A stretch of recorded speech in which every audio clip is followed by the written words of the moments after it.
Hi everyone, स्वागत है आप सबका मेरे इस ब्लॉग में।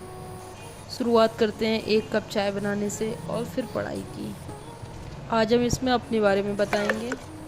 आई एम अ नीट ड्रॉपर। आज 22 जुलाई है, जिसके बाद हमें शायद कोई चांस लगता हो री नीट का, जो कि पता चल जाएगा आपको। हम ये ब्लॉग उसके ठीक पहले बना रहे हैं जब सुनवाई हो रही है, तो आज बाय डिसीजन क्या आएगा, बट मेरे को ये कंफर्म हो चुका है कि शायद अब कोई चांस नहीं है री नीट होने के। तो फिर हम सबको ये कहीं ना कहीं ऐसा फील हो रहा है कि जैसे अपनी लाइफ में कहीं ना कहीं खो चुके हैं, या फिर उन लोगों की कंपैरिजन में जो मेरे दोस्त जिन्होंने अपना करियर की चॉइस चेंज कर ली है, वो कहीं ना कहीं अपने पीक पर पहुंचने वाले हैं और हम बचते हैं। तो आज आपको अपने बारे में बताते हैं, मेरी स्टोरी क्या है और मैंने ये रास्ता क्यों चुना। पता हर एक नीट स्टूडेंट ये फील कर रहा है जैसे वो कहीं खो गया है, उसकी लाइफ जो है ना वो रुक गई है। तो उसको रीस्टार्ट करने के लिए क्या करना चाहिए। तो मैंने सोचा क्यों ना मेरे जैसे जो लोग अपनी पढ़ाई में शायद बहुत पीछे रह चुके हैं, मैं उनके साथ तैयारी करके इस ऑनलाइन प्लेटफॉर्म पे अपना और उनका दोनों का मोटिवेशन अप करना चाहती हूँ। इसीलिए आज अभी अपने ब्लॉग की स्टार्ट कर रहे हैं। मान लीजिए आप एक जंगल में खो गए जहाँ से आपको कोई डेस्टिनेशन नज़र नहीं आ रहा है। आपको पता ही नहीं है कि आपका स्टार्टिंग पॉइंट क्या है, या फिर आपको पता है कि आप यहाँ पे खड़े हैं और जाना कहाँ पे कुछ आइडिया नहीं लग रहा है। आपको ए से बी तक जाने का जो सफ़र है वो पता ही नहीं चल रहा है। मालूम है आपको कि आप कहाँ हैं और कहाँ जाना है, फिर भी आपको बीच का रास्ता पता ना हो तो आपको खुद में खोया हुआ लगता है। बहुत से लोग इससे संघर्ष कर रहे हैं। उम्मीद करते हैं कि आप इस वीडियो की सीरीज़ में एंजॉय करेंगे और आपको भी ये मालूम चल जाएगा कि आपको कहाँ जाना है। लेकिन मेरा मानना है कि मेरे बहुत से लोग इसमें संघर्ष करते हैं।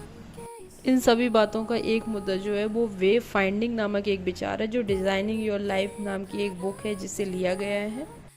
वे फाइंडिंग एक ऐसी प्रक्रिया होती है, ये तब अपनाया जाता है जब आपको पता ना हो कि आपको किस जगह जाना है।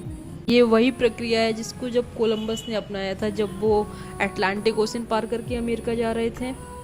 उनको ये तो मालूम था कि वहाँ पे कुछ है, लेकिन उनको सटीक रूप से नहीं मालूम था कि वहाँ पे क्या है।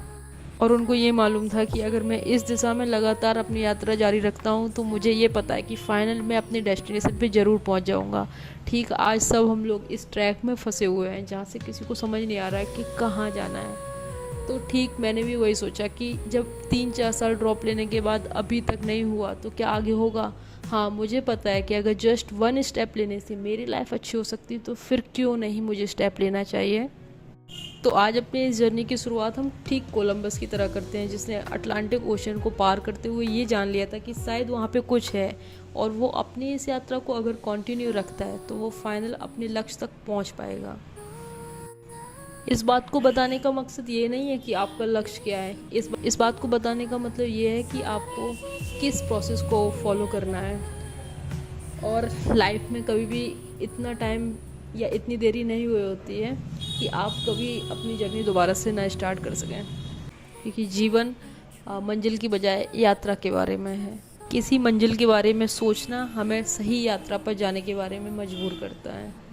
तो आज तो इतनी ही बात रखेंगे, और अब जो ब्लॉग आएंगे वो हमारी स्टडी से रिलेटेड आपसे अपनी जर्नी शुरू करते हैं।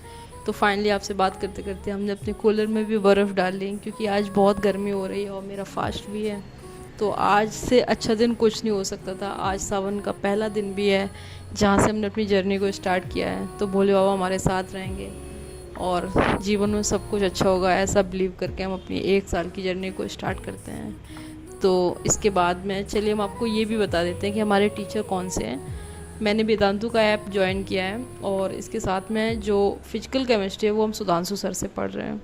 तो चलिए अंत में उनका लेक्चर स्टार्ट करके उनकी पढ़ाई कंटिन्यू रखते हैं, और मिलते हैं आपसे नेक्स्ट ब्लॉग में। हमारे साथ जुड़ने के लिए लाइक शेयर सब्सक्राइब करिए, और मिलते हैं नेक्स्ट ब्लॉग में।